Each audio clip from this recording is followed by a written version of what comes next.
mahadnaqayaa ra'iisul wasaaraha Itoobiya sidii aanu ku heshiinay ay ku qoran halkan in anagu aan u ogolaano 20 kiiloomitir badda ah iyaguna markaaba ay naaqoonsadaan qaranka Soomaaliya dowladda u horeysay ay noqon doonaan marka masaxaashiisa. Bismillahir Rahmaanir Rahiim. Assalaamu alaykum wa rahmatullahi wa barakaatuh. maanta oo sanadkii 2024 yahay waxaan nasiiboonayaa inaan kala saxarayno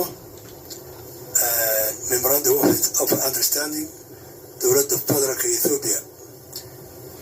sababtii ba qof waliba ama madaxweyne kasta wuxuu hirgeliyaa danta dadkiisa. ra'iisul wasaaraha Itoobiya federaalka Itoobiya waxaa naga codsaday inaynu wada galno understanding ah in ay badda ka helaan meel ay degaan ciidankoodu maadaama ay leeyihiin marisaad meel degaan. inaga Somalilandna waxaynu in badan Itoobiya iyo qaranka u diisanaynay in laynu aqoonsano qarannimadeena oo muddo badan maray.